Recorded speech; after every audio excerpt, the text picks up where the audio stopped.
The C's of self. I was waiting for that. Do you like that little? What are the C's I'm just gonna of self? pass this over to Bill, like a little card on the table. Thank you. All right. What are those C's? This is a test, man.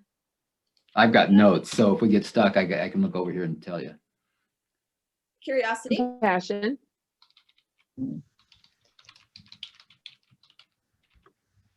Clarity. Connectedness.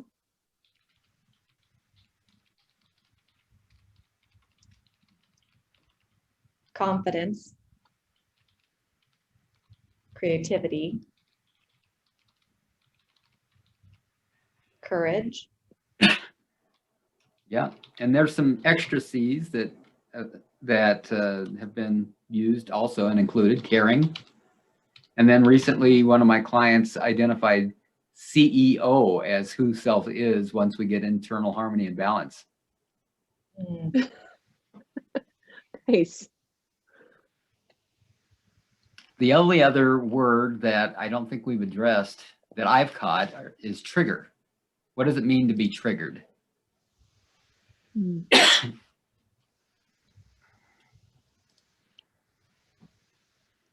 Well, I know what it feels like, but Shannon, go ahead.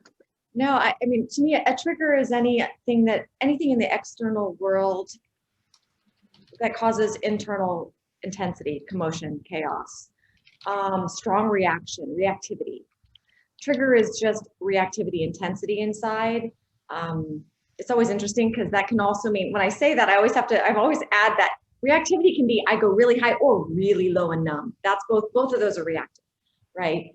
So just that idea that anything that makes it so that we're not able to feel like we can be here in the moment.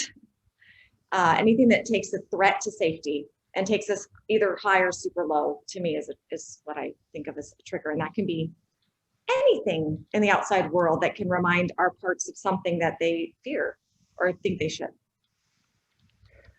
So that makes, because I have a curious, question coming up in response to that, is like, just, touching back to the initial question of how do we live, like what is living with IFS? How are triggers different for everyone with IFS? Maybe for each of you. I think it is a good time to go ahead and get into that now. We have some language that we can agree on, I think. Yeah. I think that was good. Anything in the external world that causes intense internal reactivity, and this can feel out of control, that's probably a pretty good definition for triggers. I am triggered means I've got this intense internal reaction that I'm actually reacting to. There's an internal reaction to what's happening externally, and then I have an internal reaction to how to deal and cope with that. I might resist it. Like if I have an internal reaction of anger and I've got a rule held by another part of me that says, well, it's not okay to feel anger, then I'm going to try to control myself and not express the anger. And for me, that leaks out in sarcasm sometimes, or it turns into depression, or it looks like withdrawing and getting quiet.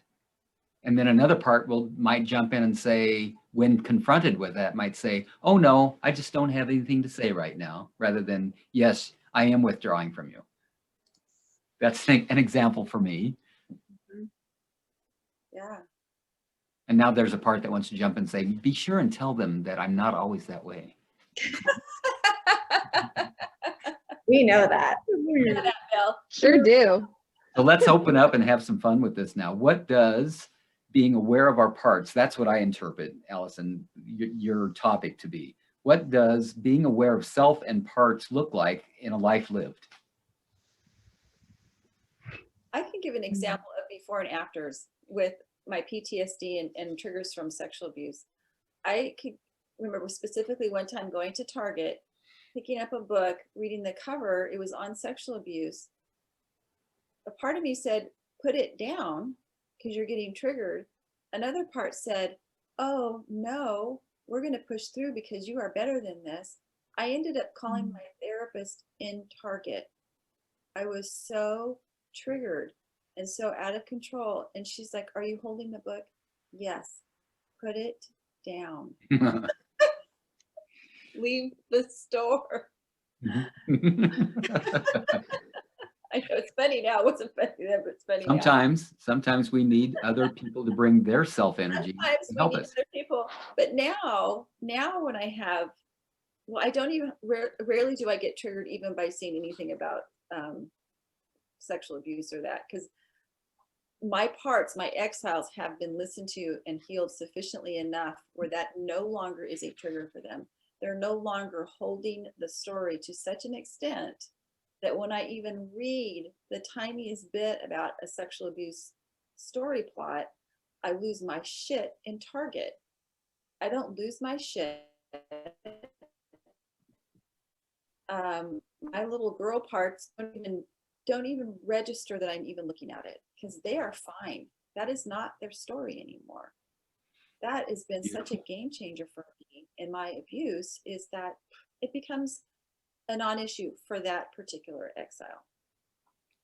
Garden variety, what I consider garden variety triggers are if, a friend or my spouse does something that reminds me of something in my childhood that just really pissed me off. And before, I was more like you, Bill, like, I'm just going to withdraw and then I'm going to start slamming things. And now I can say, oh, okay, I'm being triggered. If it's not appropriate for me to talk to whoever I'm irritated, I will go and I will deal with my own system first. So what do you need from me to feel safe right now? Do I need to go back and communicate to this person? Sometimes I do. Then I can go back to this person and say, you know what? A part of me reacted to this. Can we talk about that? Or my system is like, yeah, no, we're good. You saw me, you heard me, I'm fine. So it's just a difference in reactivity for my really big triggers and normal life triggers that happen, where I can say, okay, do these parts of me need to have me self give voice to them or not? It's kind of where I go to. Do I need to handle this for you, or are you okay? Yeah, that's beautiful. Most of the time. Yeah. Right. Right. Yeah, that's what I was gonna say is there's a part of me that's aware of, right? There's a part of me that's aware of the fact that I am not perfect at this. That I'm as Alison was sharing, I was, it came to my mind how I'm a new parent. I have a 6-month-old little baby, just turned 6 months old yesterday, and how with new parenthood, there's been a new set of really intense triggers that just, I'm so thankful that I did this work to begin with. So I have this awareness of who I am, the parts of me that are really intense feeling, and I have a relationship with every part of me. But once I had my little boy, the well dropped out and I was just overcome by how deeply I started to feel in this way. I was like, I had no idea that I had this capacity for feeling, and mostly it was painful, fearful. And I love him so much. And sometimes it hurts. Like, you hear people talk about this, right? I mean, I hear in movies, it's like this big dramatic thing, like, it hurts, I love you so much. But it was the truth. I could feel it in my chest, and this like would bring tears to my eyes. And so it's kind of funny to parts of me, but when I was working through this, it was not. I used to love scary movies.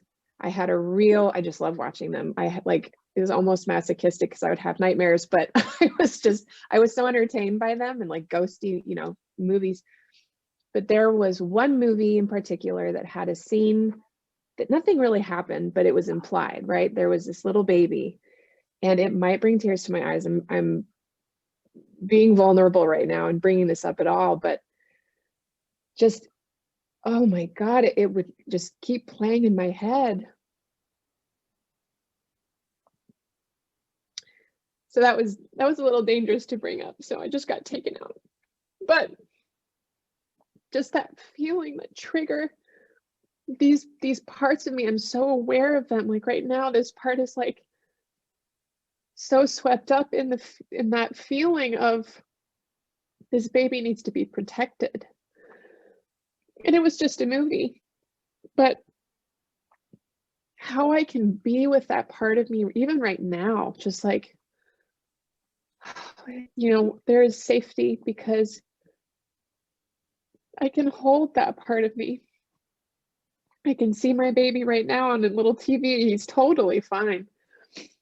But there's this like, I still get triggered. And holy cow, just like when I can have curiosity and so much compassion and be like, wow, what is that? What is this right now? What are these tears? Wow. Like what do you need from me? Right? Like, wow. The feeling is so intense. I still experience it. I still get triggered like crazy in my life.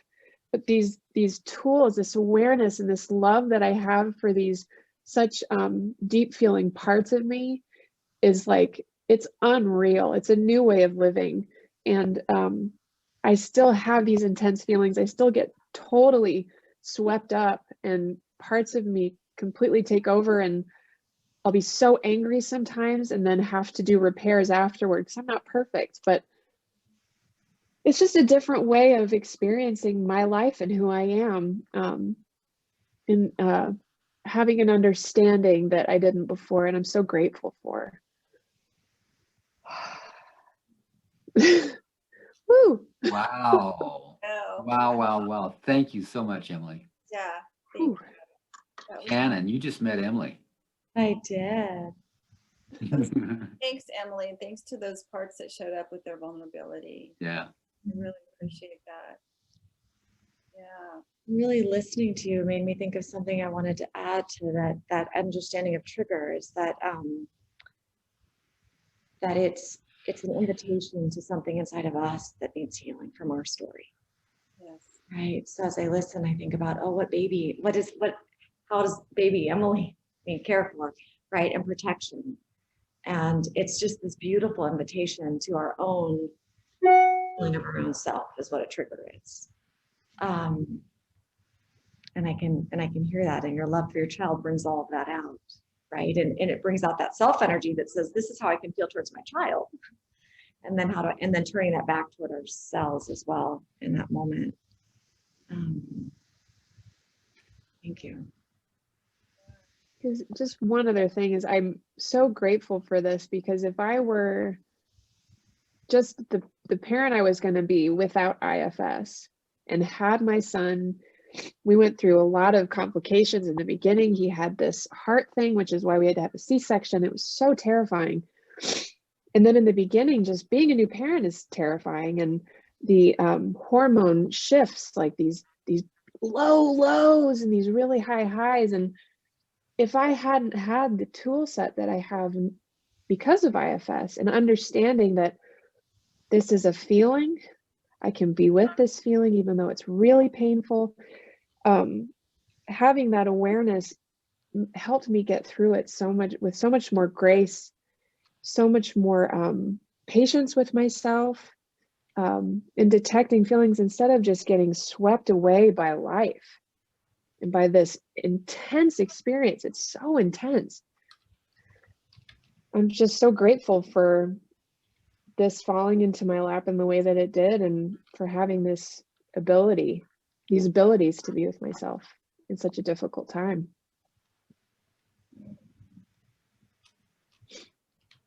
Shannon, can you think of an example that you'd be willing to share of what it's like for you now that you've got IFS in your experience? Yeah, I'm trying to, well, it's like such a, it's a journey, first of all. I just want to say it's such a journey of getting more and more, like whether we call it more self-energy or whether I want to call it my more of who I want to be. Like, I don't care what language you use in this way, but it's just becoming more the person I want to be, or becoming, being self-led, as IFS would say.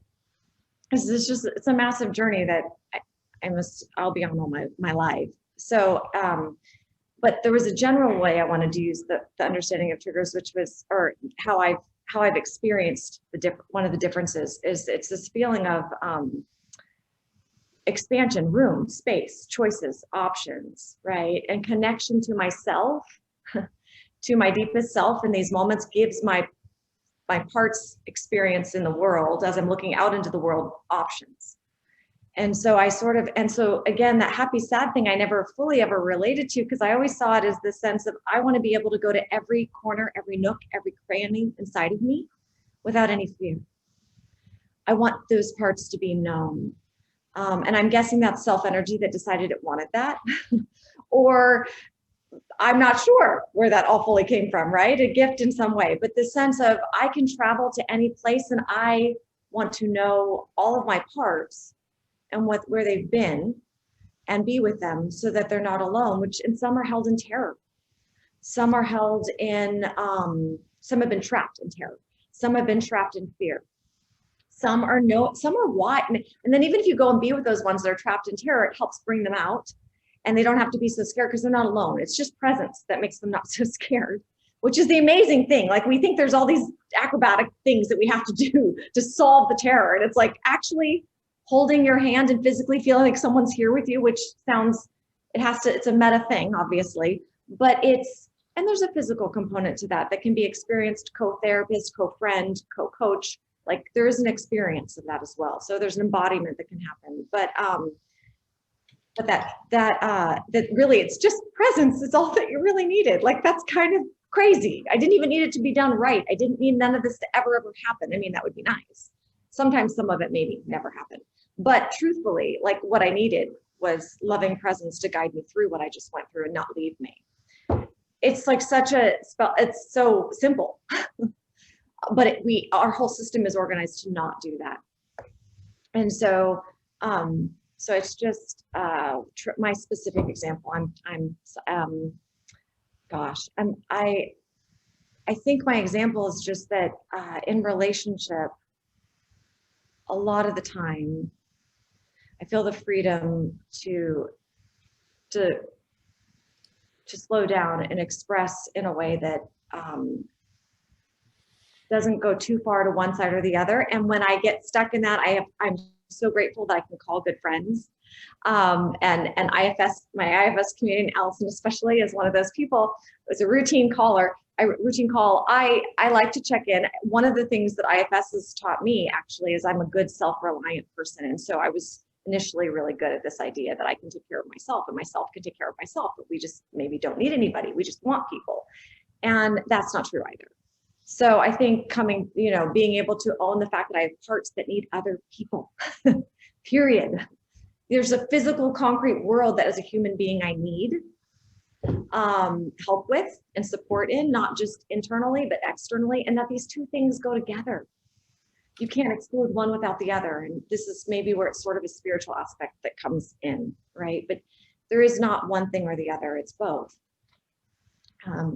But so my experience is usually that I can sort of, just as you said, Emily, is either go back and kind of speak for a part, stop and derail myself.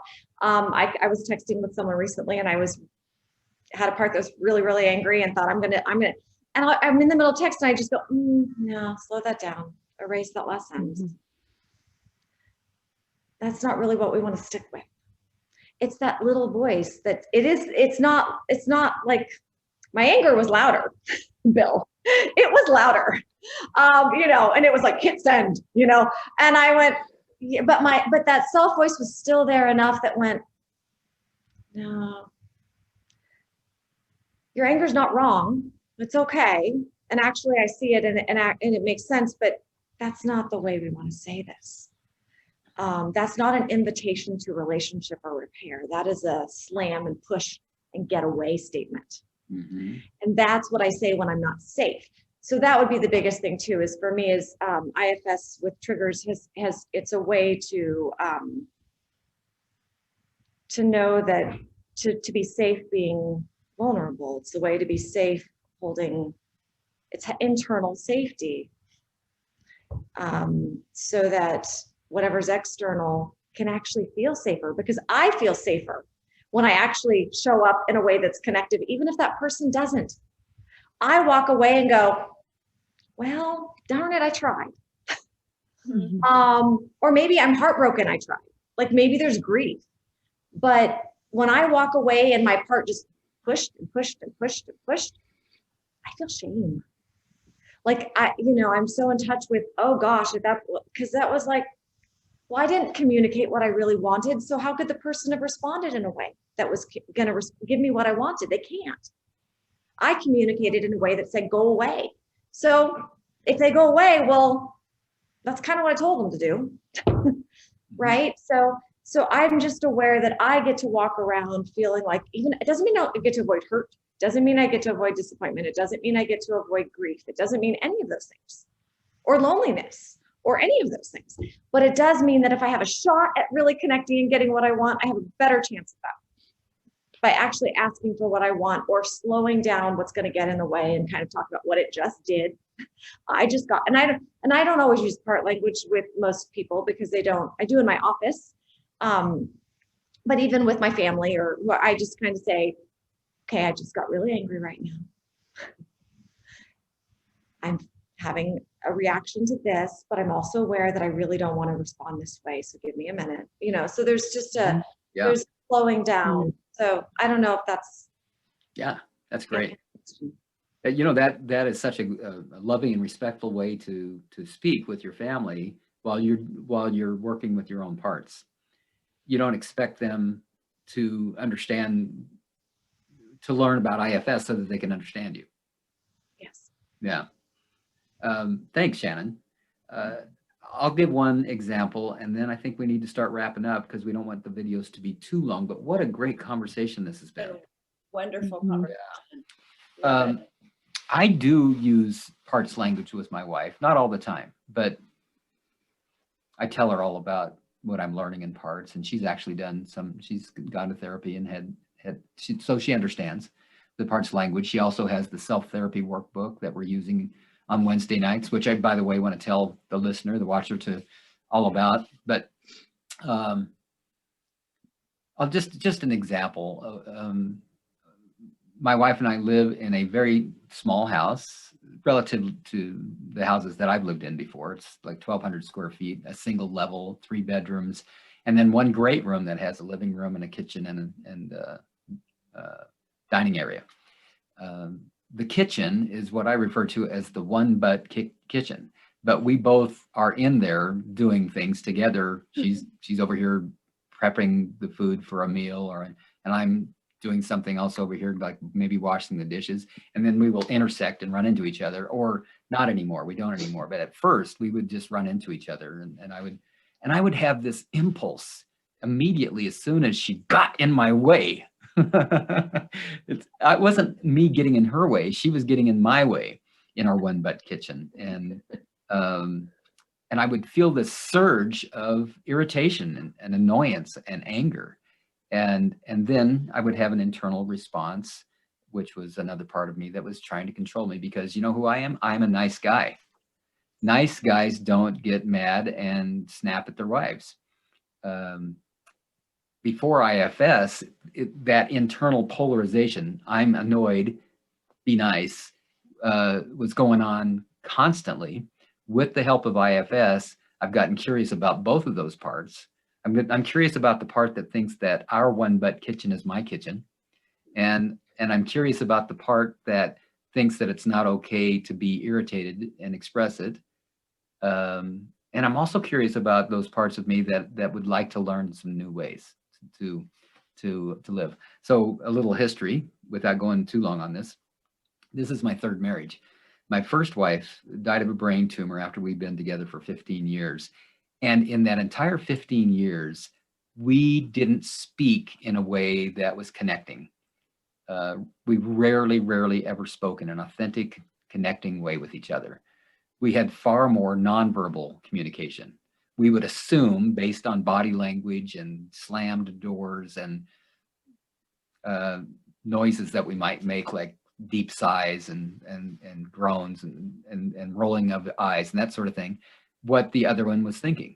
And my mode of operation with my first wife was to make sure that I anticipated her every need and met it so that I'd never have to ask for my own needs, because she would appreciate what I was doing so much for her that she would know what I needed and take care of it, and then never have to risk rejection. So that's the story of the first marriage. The second marriage, I married someone who, like me, was in recovery from addiction. And at that point, neither of us had recovered any emotional sobriety. We both were just abstinent from the substance and the activities. So we had all of this all these unhealed wounds that we brought. We used to joke that we must have come from the same family, violent, alcoholic families. And we had all this pain in us that we took out on each other. And the way it looked was that she was very apparently comfortable expressing her anger, and it would be blame and it would be criticism. And I believed that I must be in this relationship to learn about how to be with somebody that's angry. But I never really learned how to do that. And the marriage lasted 8.5 years, and I left with my life. I felt like if I hadn't left, I wouldn't survive. I really felt that way. I was so terrified that I might just trip and fall into another relationship if I wasn't aware, that I made a conscious decision to stay single and not get into a relationship until I was confident that I could match the kind of person that I actually wanted to be with. And I got very, very clear about who that was through a process that I referred to as the want, don't want list. I started out with a list of all that I'd never, ever wanted to experience in a relationship again. And I had a long, exhaustive list that took 3.5 pages in a notebook page that I had, notebook that I had. I did that on the left side column, and on the right side column, after I'd come up with my 65 or 68 items that I never wanted to experience again, one at a time I went through and I crossed out what I didn't want and wrote in what then I might want. And that was maybe the only way I could have gotten clear about what I wanted, because I was so focused on what I didn't want. I just went to the opposite and then considered, is that what I want? I don't want to be criticized. Do I want to be adored? No. Do I want to be praised? No, I don't even need that. Do I want to be supported? Yes. So I'd cross out criticize and wrote in supported. I want to be supported. So then Kathy and I met after 12 years later. Kathy and I met, we got married 2 years after that.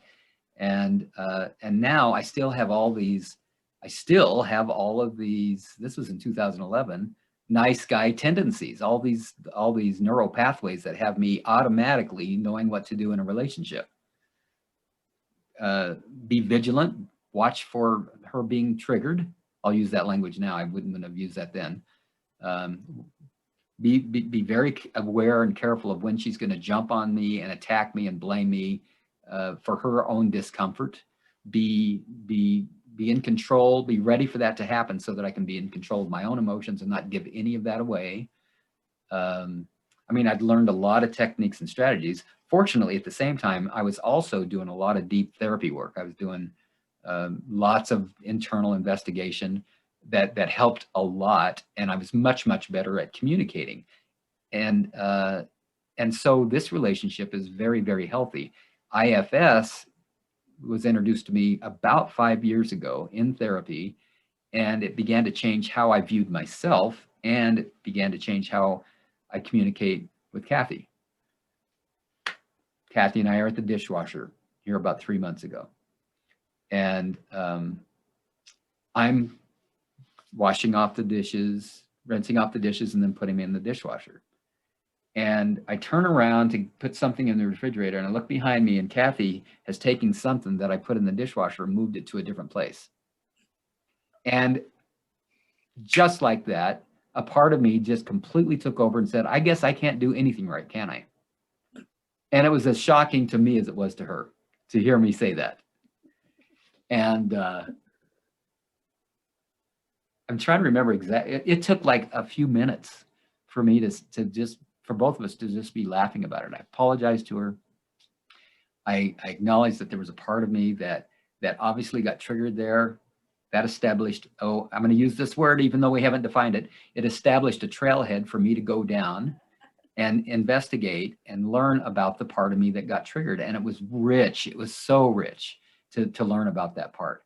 But the cool thing is, because Kathy understands about parts and I understand about parts, and we can communicate in this way, there's a part of me that got triggered, and I apologize that it got on you, that I reacted that way. You don't deserve to be treated that way, and I'm really sorry. And we hugged, and it was fine. It was fine. It's so easy to forgive each other when we recognize, oh, these are triggered parts from a young, wounded part inside of me that still needs to get healed.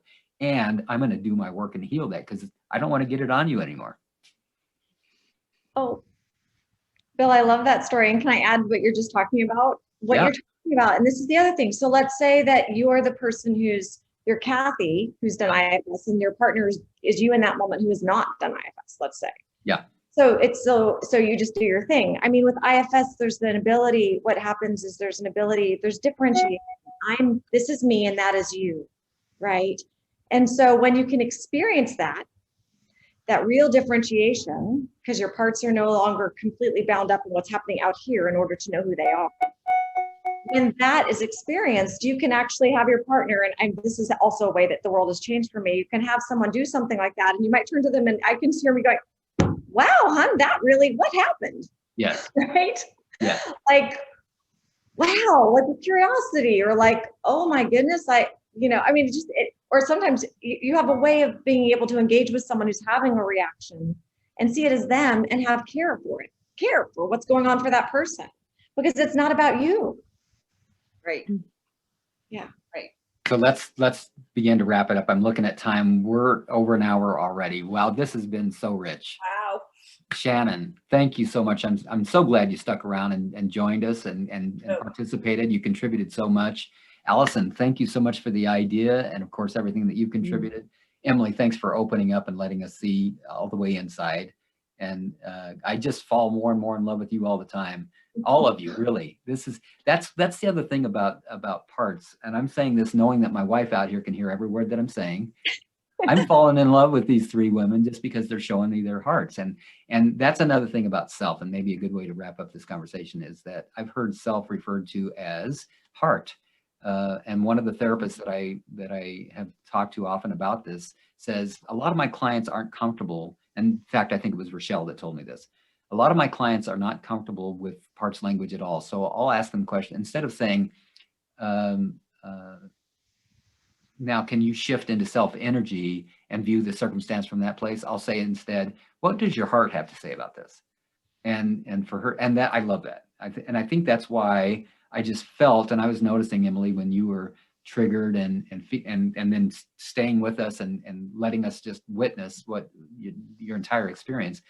I felt this welling up of love, and my ears tingled, because that's what I do when I cry, and my face started leaking, and it was pretty darn cool. And it's just, that's another intense internal reaction that is parts, but I think there's a lot of self there too. That's when we're talking about self-led. These parts are self-led. Boy, they are powerful, and they can really serve us, and they can really help us. We get the idea that I did at first, that parts are bad, self is good.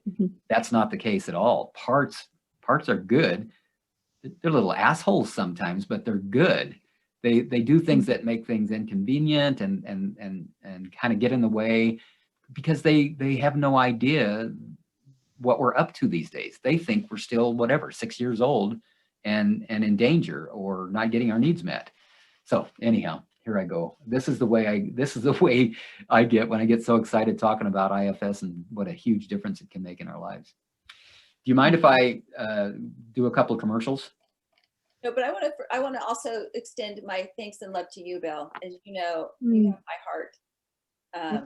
You are such a great friend and IFS compadre on this journey, and I cannot imagine my life without you in it. Oh, thank you.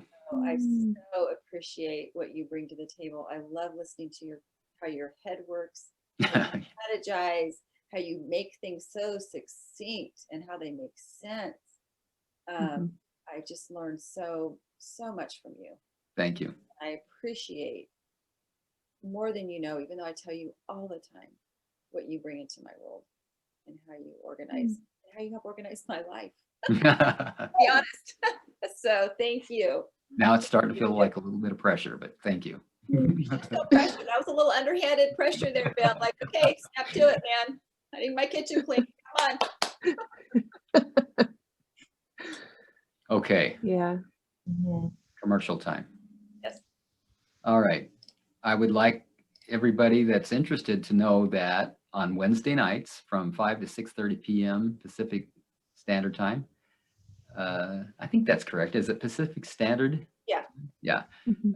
We do a 90-minute free group. We being Emily, Alison, me, and another woman by the name of Teresa, facilitate a group, and it's an educational group about IFS where we demonstrate and we educate. So if you'd like to join, just go to partsworkpractice.com and all the details are there. The next thing I want you to know about is if you want to watch more of these videos, you can go to this link, and I'll put this document that I've been taking notes in on the resource page of Spokane IFS Collective. You can just go to billtierneycoaching.com and find this page, billtierneycoaching.com.